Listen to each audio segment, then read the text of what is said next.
Hey guys, sorry I'm a little late here. I was finishing up watching the very end of the TMZ documentary I wanted to talk about tonight. So they did this documentary on Nick Reiner, who is accused of killing his parents, Rob and Michele Reiner, and there doesn't seem to be a lot of resistance to the fact that he did it.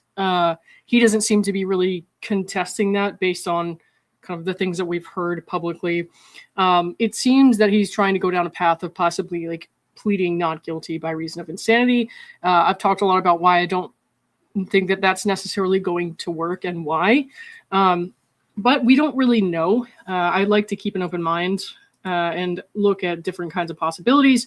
I think there's a lot to consider. And when watching this TMZ documentary, I was thoroughly unimpressed. They seem to have kind of had a conclusion in mind when they started putting it together. They said they did their own investigation, but they name, they'll say we were told, or they'll say source, and then they don't really back that up with anything substantial, which is, not uncommon for a site like TMZ, who should probably, in my opinion, not try to present themselves as an authority on medical conditions. I think they should stick to a lot of the, pop culture stuff, or even just the news surrounding the court case. I think it bothers me that they tried to present themselves as an authority on these things, and they did such a poor job of it at times. But there's also another, article they put out since that. We'll take a look at that first, since this is a short thing, and then we'll talk about the documentary. I have a lot of notes that I'll go over to tell you what they said and why I didn't necessarily like it. I think they made some points in there that I was like, yes, that's an important thing to consider, but they were presenting it as a fact. So yes, it's something that we need to think about, but no, it is not 100% definitely the truth. You know what I mean? So I understand that per their kind of business model, they have to make it sound like they definitely know what's going on, but they really don't. And that's why I say be careful with your sources when it comes to stuff like this, especially even when you're listening to like experts or doctors online. Good sources of information are going to be transparent with you, that they are not the personal provider for Nick Reiner or any other case you're following, and they'll be, consistent with the ethical standards of their profession. They won't try to diagnose a public figure. They won't try to, they might talk about a publicly reported diagnosis, but they won't themselves diagnose. They won't say anything, too concrete or like presented as fact when they don't really know the patient. So give me 1 second and then we'll take a look at this.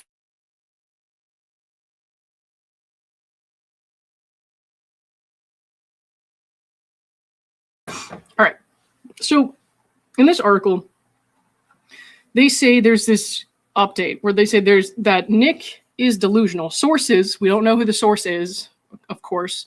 Sources say Nick is delusional and believes the people who put him behind bars are engaged in a conspiracy against him. So here's my issue with that. That may well be true, but current symptoms actually have nothing to do with the time of the murder in the eyes of the courts, as far as I know. You guys know I'm not a lawyer, but I've seen enough patients who came through our hospital, at a bunch of different places I worked, who came through the hospital who were like pending trial. They came from the jail, that kind of thing. If you're brought to the hospital or seeing a provider in the jail and they say you're delusional at the time they see you, it doesn't necessarily mean that you were in that state when the crime happened. TMZ is not transparent with that. They don't tell you who the source is. So the source, for all we know, could be a jail maintenance worker who's seen Nick, heard from him, and came up with his own opinion and told TMZ, what he thought.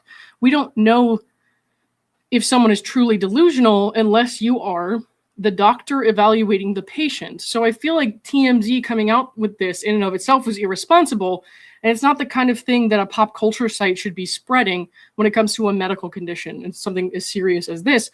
Of course, they're going to do it because that's part of their business model. They have to have all the information. They have to make people feel like they know more about what's happening than other sites. You know what I mean? But if they actually cared about how this affected the family, they wouldn't be putting out statements like this. We don't know how the family feels. And at the end of this documentary, they asked the question, what outcome would the family feel is just?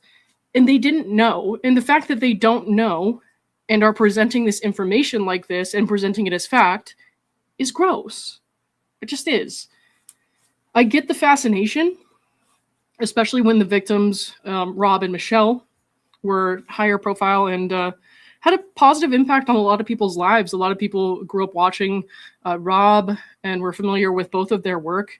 And it's just really sad. And unfortunately, when tragedies like this happen, we look for explanation because not having the answer definitively, for a lot of us, it leaves us in such a state. I feel like it's just like you're so confused or sad, and you feel like you need a resolution. You need to understand what happened in order to kind of move on or to understand and to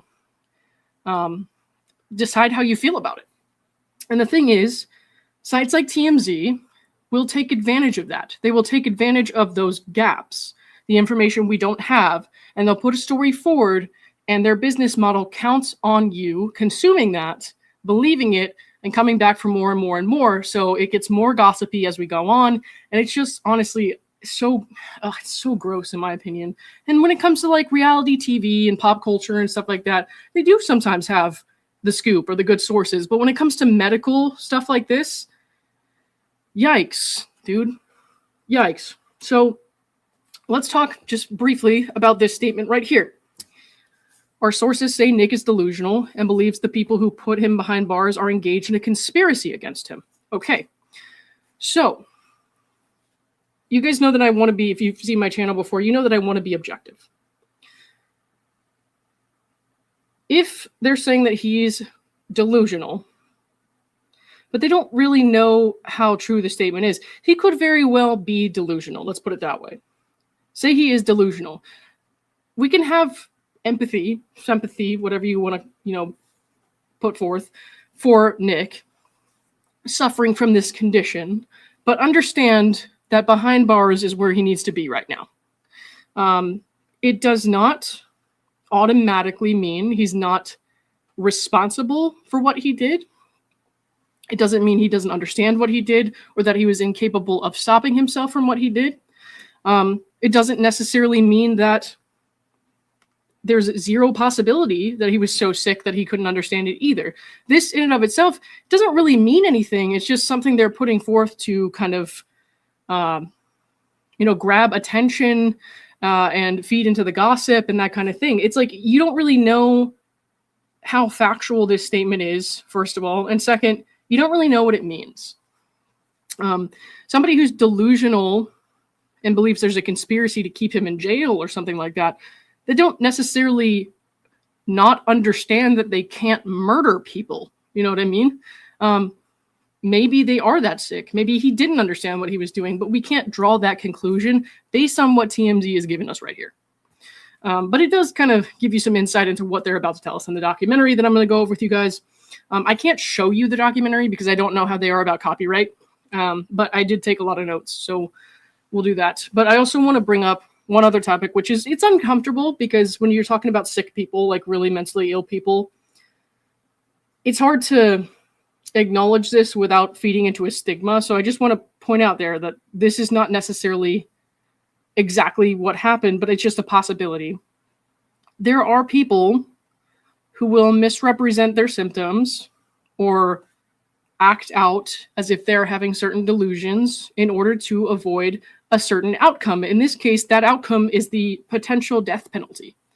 There is a possibility that he could be malingering, which means like faking symptoms in order to achieve a different outcome or a desired outcome. It's something that needs to be considered. And TMZ doesn't even consider that.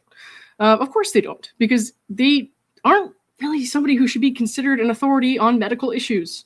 Nobody but Nick's doctor, not a doctor, not a YouTube doctor or whatever, should be saying these things as concrete facts. Nobody. But TMZ does. And unless a website or a reporter or whoever is going to come out and make a statement like that, unless they give you the source and give you an honest representation of where this information came from and why they came to their conclusion, be very, very careful taking their word as gospel. Let's put it that way. Give me 1 second here.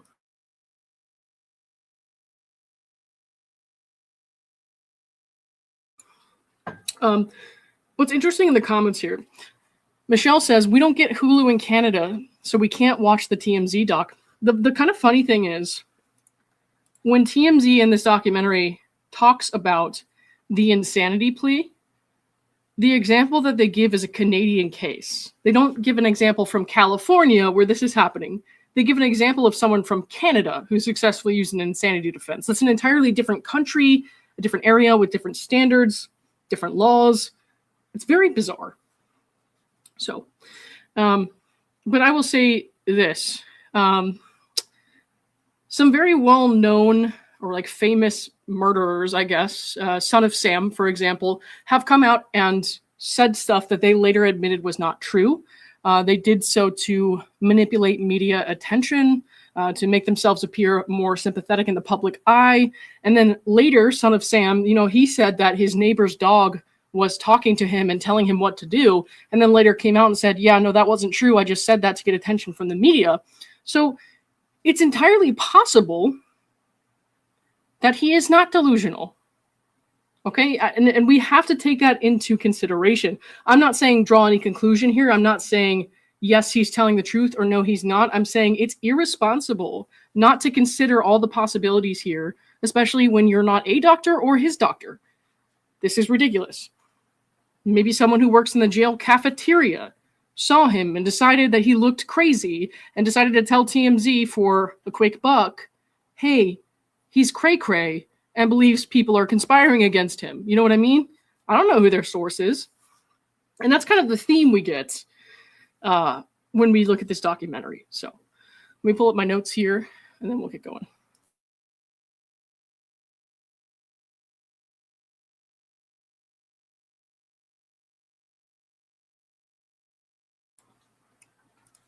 And Jill 199 points out here, one time when he was in treatment, he bragged that they wouldn't give him meds because he wasn't bad enough, so he threw a brick through a window and pretended to be losing it so he could get drugs. So a lot of his public statements are now coming back to kind of put forth other possibilities as well.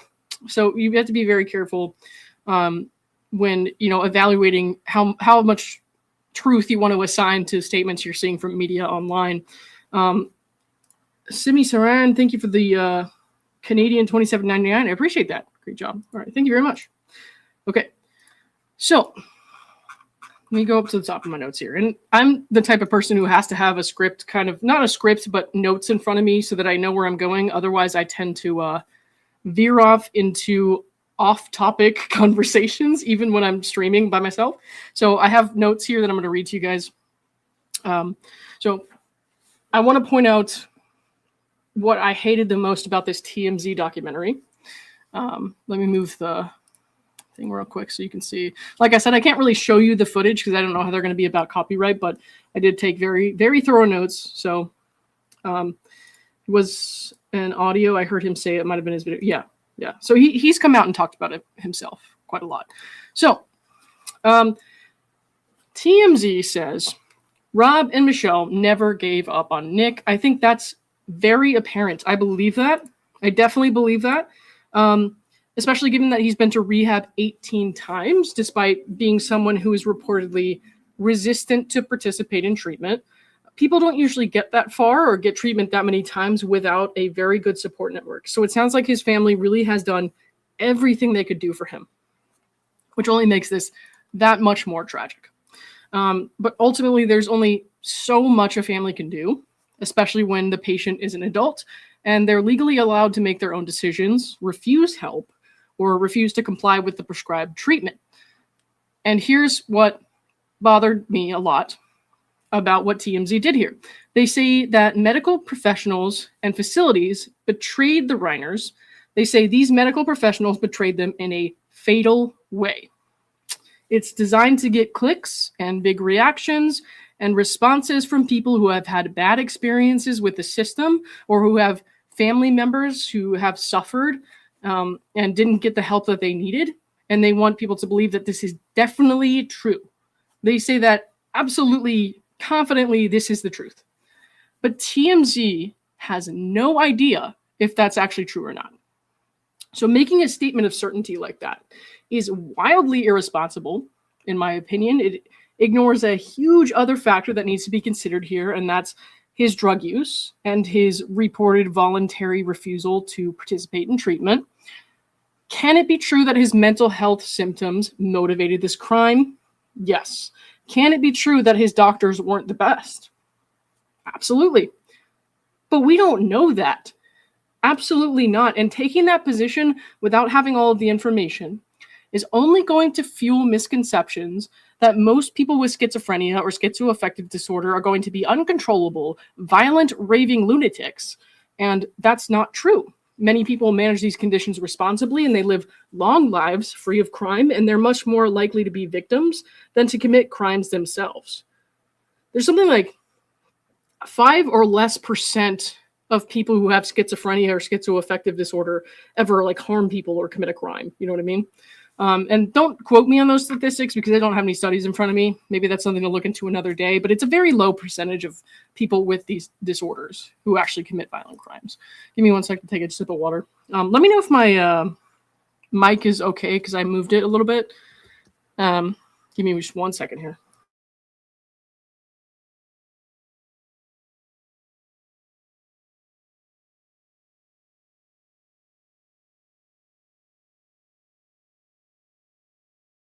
All right, cool. So making a statement of certainty like that is kind of crazy to me. It's irresponsible. Like I said, it ignores the huge other factor that he uses drugs and he has voluntarily refused treatment in the past. And it's just very ill-advised to make a statement like that without leaving room for all of the information you don't have.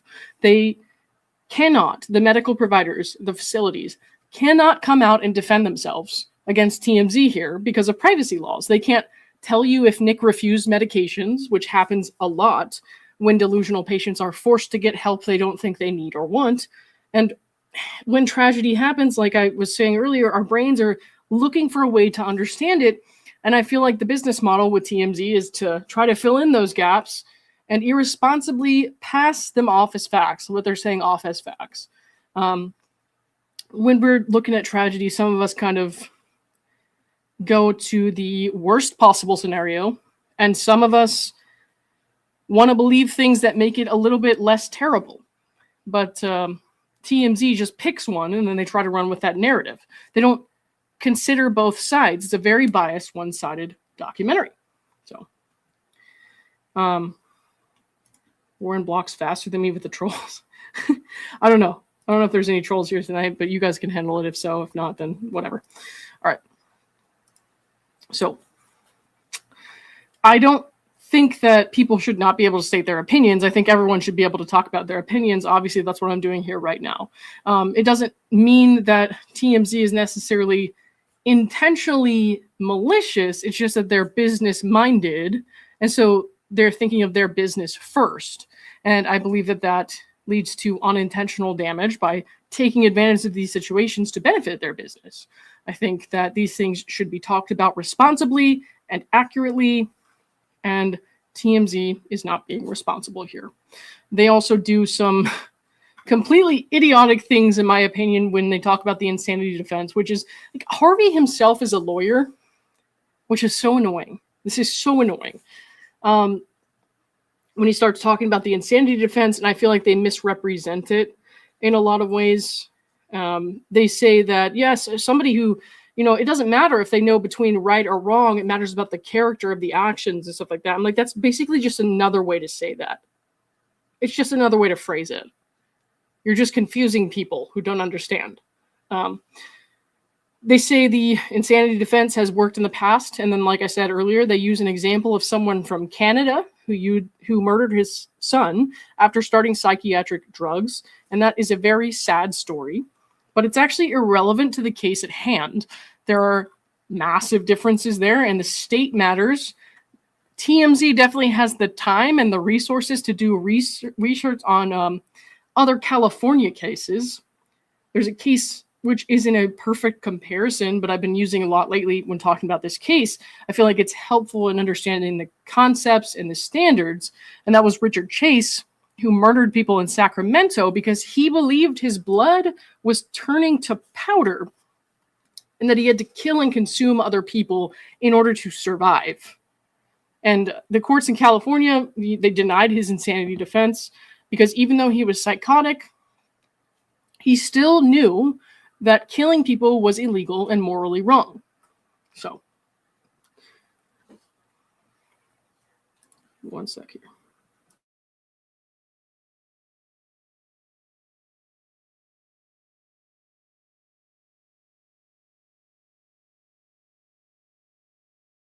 All right. One of the other things I didn't like was their discussion about medication changes. They said that sources told them that his medications were changed a month before the murders, and they call that a fatal mistake. They say that definitively this was a fatal mistake. This was the reason. You know what I mean? Like, they say this was the reason, that's it. They don't leave any room for other possibilities. Negative side effects of medications. They're not in and of themselves fatal. There can be tragic consequences when someone has severe negative side effects to medication changes, but no one should be calling this fatal if they don't have or transparently disclose all of the information. The fact that he was arrested in what TMZ themselves in this documentary described as a drug den should give them extreme pause before making a statement like this, and what they did with that is pretty terrible. They say his previous medications had been working fine. The doctors changed them and it messed him up profoundly. And they do so with no knowledge of the reason for the medication change. And then later in the documentary, towards the very end, for the shock factor, they tell you, oh, we found out the reason. It was because of weight gain. Nick asked for a change because of weight gain. And if that's true, I say if with a huge emphasis, if that's true, adults who are medication compliant and attending their outpatient appointments as they're supposed to, they are allowed to request medication changes. So what are the risks of changing medications? Yes, there could be negative side effects. And what are the risks of not changing them? Maybe the patient just stops taking them altogether. If you said, no, we're not going to change them, we're only willing to prescribe you the medications you have right now, he may just stop taking them. You don't know what he's going to do. It's like such a hard thing to, because I don't want to say anything too definitively the way that TMZ does, you know what I mean? But it's almost certain that if he felt like such an adverse reaction to the medication he was taking, even if other people thought he was doing fine, he just didn't announce his symptoms and his like aversion to taking the medication to the general public, because why the fuck would you? Maybe, you know, like not everybody needs to know the reason for a medication change, and maybe you just stop taking the meds if you're somebody who's sick and thinks that they don't need the treatment. You just stop taking them if the doctor refuses to work with you, or you stop going to the doctor, you stop attending your appointments. There has to be a level of trust between provider and patient. And if he was on those medications, but he had never tried a different medication before, and the doctor said, okay, we can try this, and they give him the script for a month, and then Nick doesn't go to the hospital when he starts experiencing having an adverse reaction to the medications, or like as soon as the symptoms start, as soon as the negative symptoms start, doesn't reach out to get help or talk to the doctor. It's like, what are the doctors supposed to do? Because they think everything is fine. The patient has to participate in their own treatment to some extent. So I don't like that they're definitely saying these providers did everything wrong. What they did caused these murders, because it's absolutely not true. And you need to leave room for another possibility. It's kind of crazy that they, don't do that at all. Okay. Providers, like I said, are bound by privacy laws. They can't just come out and say, well, Nick asked for a change, and the reasonable solution to intense negative side effects is to talk to the doctor. Say, I've been taking the new medications and I'm having these thoughts or having these feelings, but you have somebody who's already resistant to accepting help, and so that makes it more difficult. There's a possibility that he didn't tell the doctors about the side effects when he should have. It's possible, especially if it took a month for it to come to this point. So I just find the conclusion here by TMZ to be premature and actually pretty ignorant. I think they use phrases like without a shadow of a doubt, and that removes credibility and objectivity from their documentary. Okay. They also ask like broad questions to experts who have no personal knowledge of Nick's case, and TMZ wants to pass these like subjective opinions off as facts when they don't have all of the information. One of the experts even says, we have no idea whether or not they did that. But TMZ continues to pass this stuff off as a fact. So TMZ is asking questions about stuff that may not have even occurred.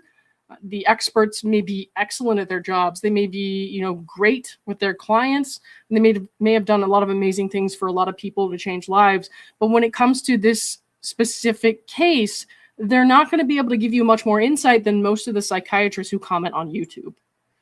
And that's just the truth. So, all right.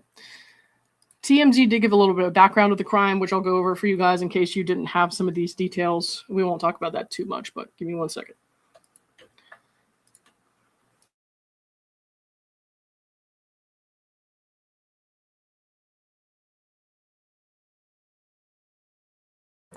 Okay.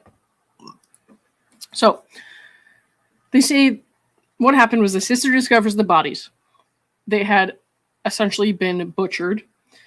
And sources told them that the sister, Romy, immediately tells the police that she thought Nick did it. TMZ says Nick was exhibiting alarming behaviors in the weeks leading up to the murders and that he was dangerous and erratic. Michele had been telling their friends that she didn't know what to do and they had tried everything, but she was scared and frustrated. So that, again, like I said, I totally believe that. It seems like he had a very dedicated family who were trying to help him. So TMZ says they were told victims were awake when it happened and they were in separate rooms. I don't know why they put that in there, but they were very adamant about that. Nick had been living in the guest house on the property, but he was not there when police arrived. He had apparently fled to a hotel in Santa Monica where he checked in around 4 a.m. There's surveillance video of him aimlessly walking around in the area, and they do show the video. Unfortunately, like I said, because of copyright, I don't think I can pull it up right now, but the person at the hotel desk said Nick was tweaked out when he checked in. There was no blood on him, and he got 4 non-alcoholic beers to take up to his room, but they don't know if he was aware that they were non-alcoholic. He leaves the hotel at some point without checking out, so the housekeeper goes into the room and finds blood in the shower and on the bed sheets, but didn't really know what she was looking at. It could have been that a guest had cut themselves by accident or something, and Nick makes his way to Exposition Park near downtown. And I'm not super familiar with Los Angeles myself. Like, I only know certain areas, but they say that that is a notorious area where people go to score drugs. Harvey calls it a drug den, and apparently Nick was arrested there. The murder weapon has not yet been found. Okay, so that was the background of the case they gave. Then they started talking about his background, like his history of drug rehab, substance abuse, that kind of thing. They say he's apparently been to rehab 18 times. Mental health conditions and substance use disorders can be co-occurring, but having a drug problem comes with its own set of risks and hardships. So we can both understand that addiction is a disease and that can cause lifelong struggles, while also recognizing that the act of taking drugs is voluntary and people do so knowing the risks. Going to drug rehab and then continuing to abuse drugs is a very different thing than having true psychotic symptoms purely from a thought disorder or other mental health condition. So let's not draw any sweeping conclusions there, is basically what I'm saying. There's multiple possibilities, and TMZ is trying to tell you that one of them is true when they actually have no fucking clue. So, 1 second.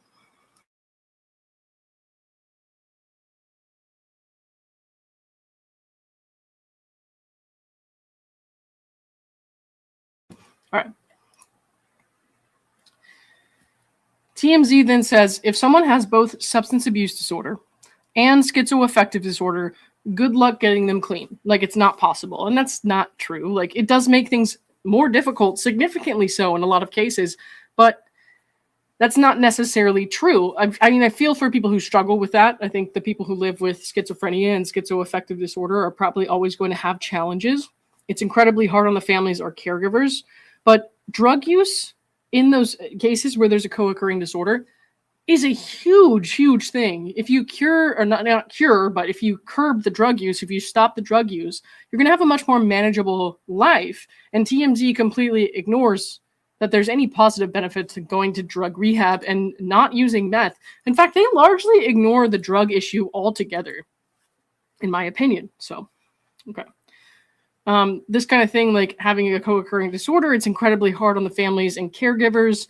It can be a sad thing to witness, especially when you know someone's trying as hard as they can. They're showing up for appointments and they're doing everything they're supposed to do, but they're still struggling. So some people can be completely fine with their treatment for long periods of time, and then things can change and their condition can become resistant to those medications for no discernible reason whatsoever. And it's very sad, and it's something that I wish more people understood. But if someone is voluntarily refusing treatment and taking drugs, then their condition does not necessarily excuse violent crime. So if someone makes like a voluntary choice to take drugs, knowing that it exacerbates their condition, which Nick would know given his history and his own public statements, then it adds a layer of responsibility that TMZ doesn't even bother to mention. So there are a few things that will actually matter when making the determination here. So what was Nick's condition at the exact time of the crime? Not before and not after. Were the symptoms so debilitating that they could not have understood that murder was illegal and wrong? So did Nick know that murder was illegal and that it was a wrong thing to do?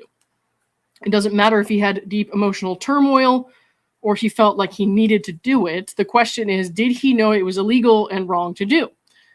And did these symptoms exist independently of substance use? So if he was using drugs, which they themselves say he was at a drug den when he got arrested, that's a huge, huge thing. It's a huge deal that's going to have be a major factor in this defense.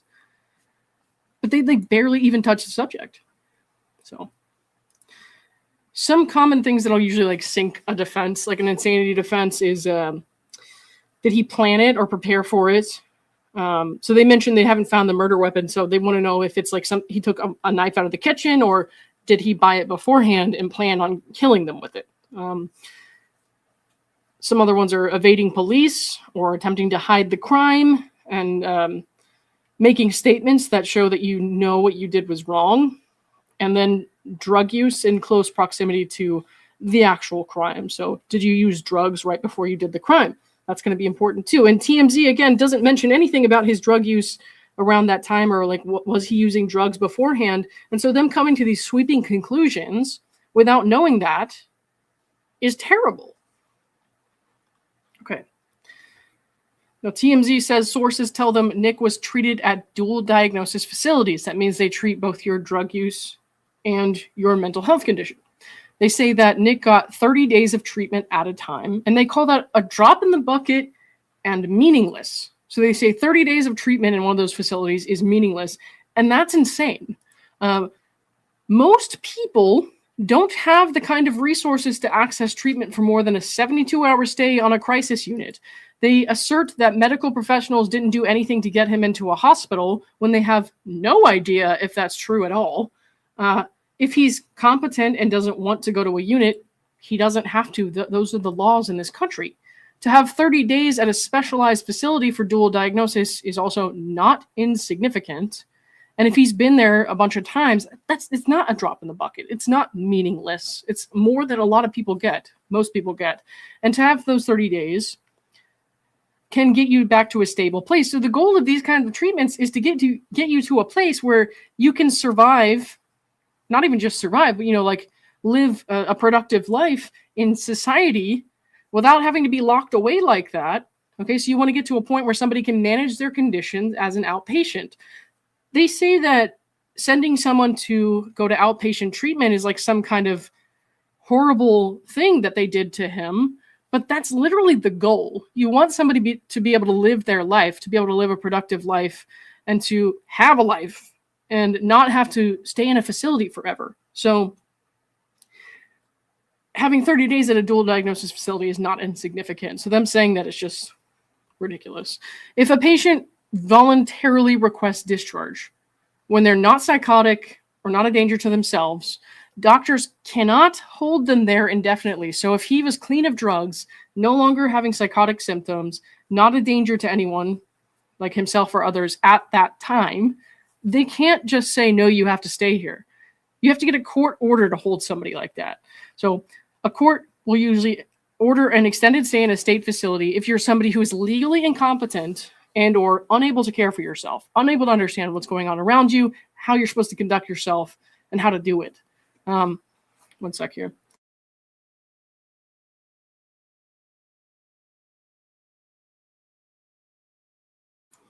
Okay.